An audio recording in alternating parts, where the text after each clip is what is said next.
More and more runestones, which is beautiful. Level 5 stage 8.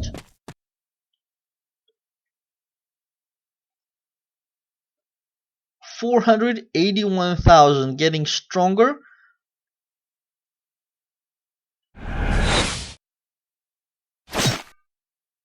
Let's see, their dodgings the dodges are really priceless. Puncture only 133, did not take out the front guy unfortunately. Ginny saves Zweihander, that's beautiful. Pyrona team skill on, but still does not kill the front guy, and now my main wasted 100,000 attack on the same front guy, which was very unfortunate. 20,000 taking off a little bit of health from Nether Knight, but he's still holding. Another 27, another 20, and now he's stunned, but he dodged 2 attacks I believe, which was priceless. Block, dodge, area damage. Really, they're hitting me hard, but still the team is doing good. Genie is alive, which is unbelievable. Dodged an attack as well, she might even heal herself. Mortal Strike 34, Genie alive and heals herself as well as the main. We are doing really good. She even finishes off, which is really impressive. Good job, Genie. But that shows that I am probably level 5 stage 9, and I'm probably at the limit. Given that everybody died except my main and the Genie, I could be starting to die now. 489,000 bell rating. The Totem reducing attack of that central column and increasing attack of my central column. Now that I think of it, why didn't I realize I should put my main behind the tank and the Totem, so that he gets 25% extra damage. That's very silly of me. I definitely should do that. The problem is, of course, he's getting from the angel hello. He's getting a lot of bonus over here. So the question is, what's better, the totem power up or the angel power up? So I should just check what's the latest number from the angel. Angel skill Divine Sanction purple level 4 deals, of course, the area damage and decreases defense by 11% with a 100% chance of hitting, which lasts for 3 turns. That means I won't need any healing or any hitting gems, for example, I think. And here is the final boss of level 5 stage 10.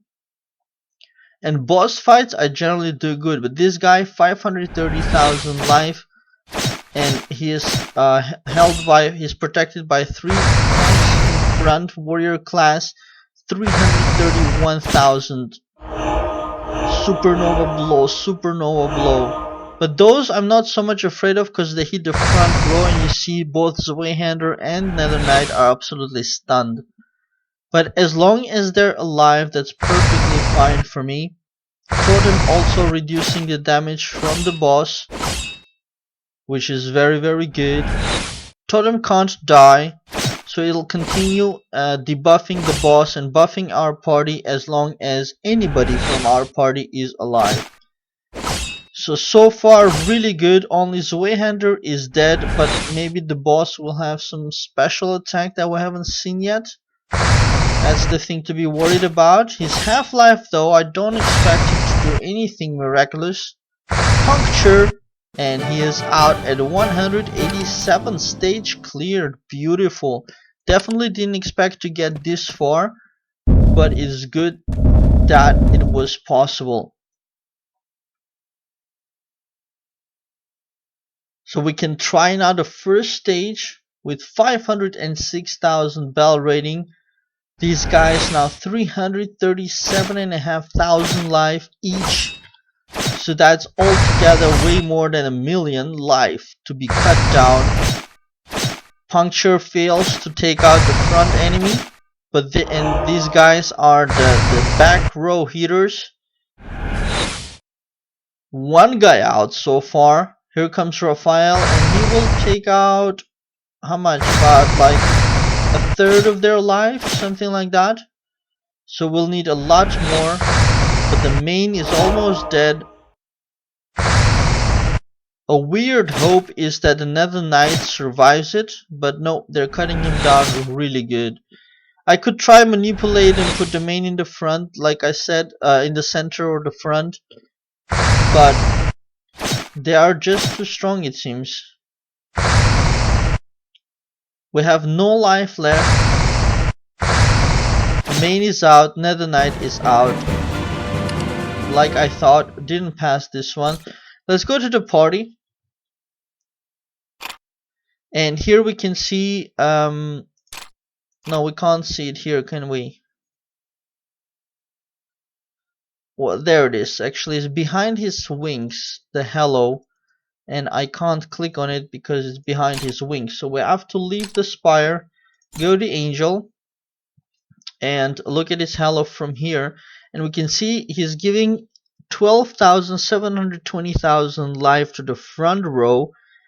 Oh, critical to the bottom left. That's where my main hero is standing. And attack to the middle back row. So actually, that says that it's not a bad thing to do to put my main in the front center line together with a totem to give the buff. So we're gonna give the critical attack to Genie. Let's try again. And the main is gonna go over there. So we'll try one attack like that. So we're gonna jump back to the spire and do this stage one more time. Now that means the main will do less critical damage, but he has more attack, so he will still hit hard. And the totem now normally will increase his attack by 25% if I understood it correctly. Oh, there it is, puncture 245,000. I think that alone proves it.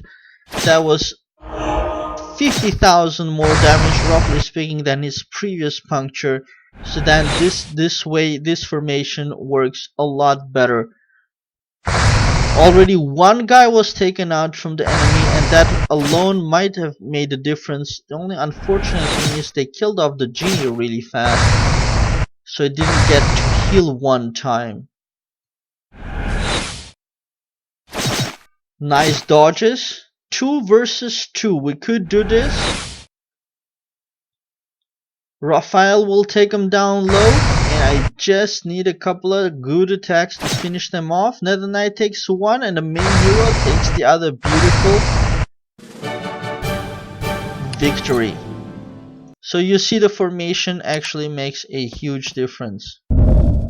So we'll try stage 6 too, but I think that might be already asking for too much. Let's give it a go.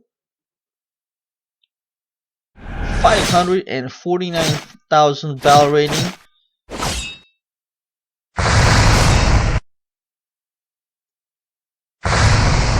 Front guy out, very good. Now the difficult thing is the front guy was easy because everybody was attacking the front guy, but now you got 3 guys in a row, so the damages will be spread among them, and so none of them might die. There is Raphael's attack. One guy almost dead. If Nether Knight hits him perhaps. Yep, and he heals himself, which is good. Actually might make this with some luck. No, the main gets taken out. I don't think Nether Knight can hold for long. There is the damage reduction from the Aegis. One more Raphael attack might do it, but I don't think he'll survive long enough. Nope. So yeah, that's the limit. So we'll stop over there, and I'm not gonna click on Blitz just yet because I want to show you guys the totems, which are so many icons. Dragon Soul is over here, and totems are over here. So let's check them out. With totems, you got basically the challenges which you can do here, which is in the first tab. and then you got with the points that you earn from the challenges, you can click on sacrifice to get your totems. And then in the set totems, you can set basically up to 5 totems, which will all give you stats. So you need as many as you basically set them all. It's just like Aegis. So you raise them all. You have one main and other secondaries which give additional stats, and you can upgrade them from the upgrade window and evolve them with the items with the evolve items from the totem shop if you have enough of it. Here I'm not strong enough to do too much, so I think I can do only 3 levels here because it gets really tough really fast. Already the first one you see are 414,000.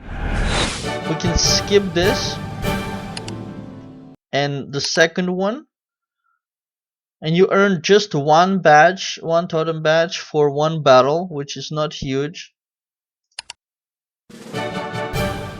So that's 2. Now the third, and you see here was where I tried to change the position of the totem to debuff the sides because of that formation, and here I think I usually die. Because here it's 685,000 bell rating. It's too much. So we fail. Although I have 2 more attempts, it's sort of pointless because I fail. I can't beat them, and that gets me 30 sacrifice points, and I can just use 1 for 20. That gets you a totem. Then you go to set totems, and if you don't have that kind of totem, you can just set it. It doesn't matter what it is, whatever it is, it'll give you extra stats. So for now, I don't care. Of course, ideally you want to sacrifice or feed the green ones into better ones, but for now I don't have better ones, so I'm putting the green one that I just got into the position. And so when I close it, let's see, normally that they gave me a little bit more bell rating, although the patrol was on, so we didn't see it. But now we're at 337, and then we got the dragon soul, of course. And with the dragon soul, it's just like jewel hunt. So let's do it. You got basically the different elements from which you get dragon souls, and the rules of the jewel hunt apply. Beautiful cleanings there, by the way. And at some point later I'll do like a guide on dragon soul, but basically you have different each dragon represents an element, and you gotta play this game to collect those dragon souls. And then the dragon souls you wear on your hero. Here we're gonna do a beautiful large T shape. Nice. And that gets you stats, but the stats are not huge, so you shouldn't pay attention to stats so much. The main reason why people are getting dragon souls is because it gives you very powerful skills if once you pass certain minimum thresholds. So we'll check that out in a moment. I just want to finish off this energy pretty fast. Okay, we'll do also one click eliminate. That's 200 diamonds, but just for the sake of video to show it and also to do it quick so we can see the dragon souls themselves. You see it zapping every time you have a combination. It's zapping a dragon and giving you the different dragon souls. It doesn't really matter what they are so much. I'll show you in a moment. Let me just collect these. So now once you got those dragon soul thingies set up, you can also see them via your character, or you can see them via the button over here, dragon soul. That all comes here from your character. You just go to the dragon button over here. So now you see I've just started with the dragon souls, and the way it works is you got several positions, so 5 basically, and the good thing is that it works for all your heroes as well. And what you gotta do is you gotta meet here, over here where it says elemental power. You gotta meet here the minimum requirements for the skills which are here. and you got two options for everybody, your main hero as well as the heroes, to go radical or protect. Basically, I call like offense or defense. And for the characters which have to do damage output, of course it makes sense to do radical. For somebody like Nether Knight, he's gonna go into protect. And um, when you switch, it switches the skill, and you can read to see what it does. And since I'm an archer who is a hunter, um, I'm going to have this courage +1 skill, which gives an invincible shield for 2 turns. And of course this is different by class, and when you switch to different heroes, or when you play different classes, you can see what skills you have. And to start activating these, I need to have at least 24, like you see here, electro 24, ice 24. So I need to have that. I currently have ice 17 and electro 21, so that's not enough to activate even the first courage skill. So what I can try to do is devour certain dragon souls and see if I can reach a higher one. So where I have um, I need basically 3 points from Electro and more from the Ice. So let's see what we can do.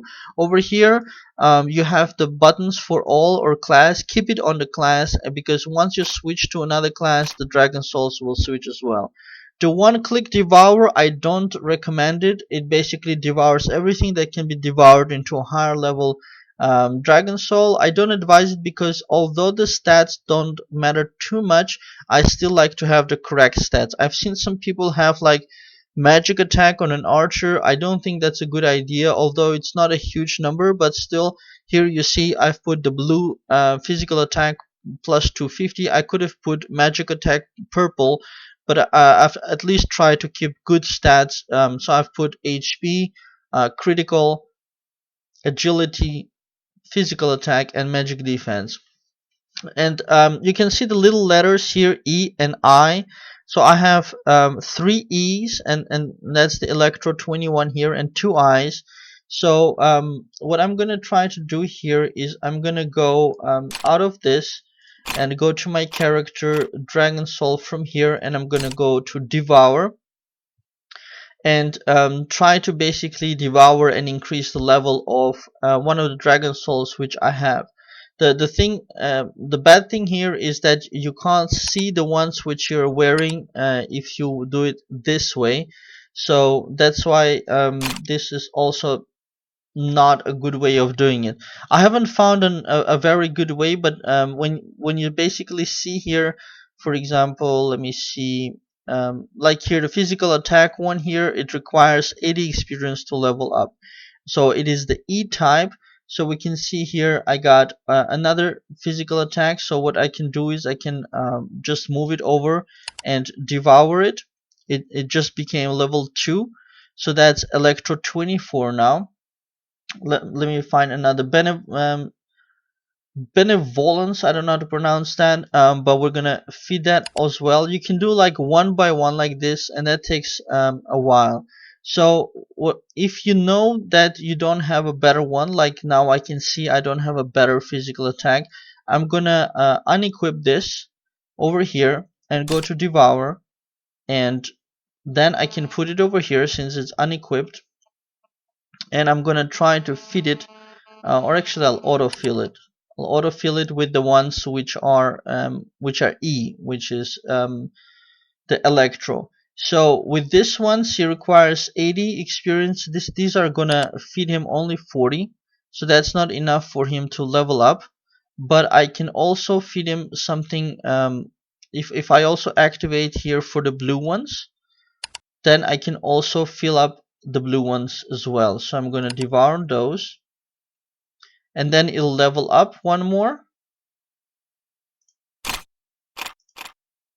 and I can wear it then, and now my Electro went up to 27. It's still only blue rarity, which is not huge, but you see the physical attack went up from 250 to 750, from level 1 to level 3, and it also passes the minimum requirement of 24, which is required for the courage.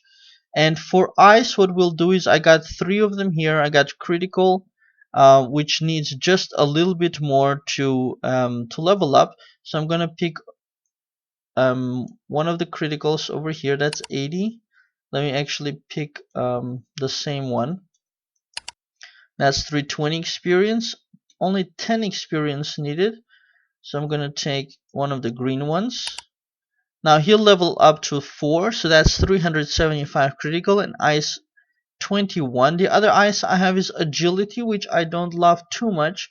So I was looking for other ones, and here I got the immutable, which is dodge. And I know this one is orange, and technically it's better. But like I said, I try to have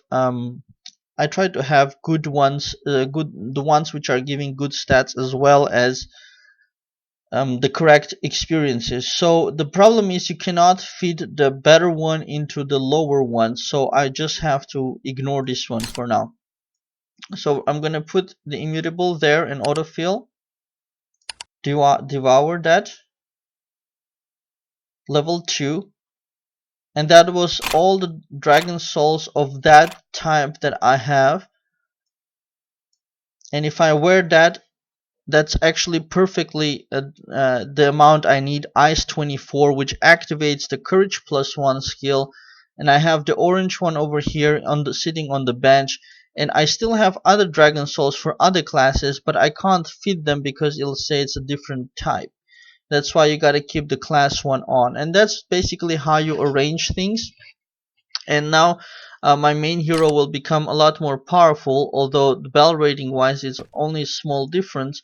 But now he has that possibility of activating invulnerability skill, which is very powerful. Which is very powerful. So that's the two new things. We can pick up the devotion here, as well as recruitment. I'll be doing on level 61, which is actually not so far away. As you see here, I only have 1.5 life bar left, and already 345 Topaz Hero Souls, which means that I could be recruiting. I think Atlanta was the next one that I was looking at to replace Wayhander. That's one possibility. Another one is once I enter the Midnight Tavern to start saving up for even better heroes. So because I'm out of gold anyways, so let's pick up from the worm 500,000, and from the part treasure maps that didn't work out. Let's actually check here, middle, bottom, and I actually have top, so let's give a top one. Okay, and that room is satisfied. Oh no, the middle one is missing. Alright. So once somebody gives here a middle one, then this room will be satisfied, and then we'll all get the rewards from the treasure hunt. So with that, actually I forgot a card here. Good. And once I level up, I can also do the drills. Now I got 3 of the heroes training. Only Pyrona was already level 60, so I didn't bring her up.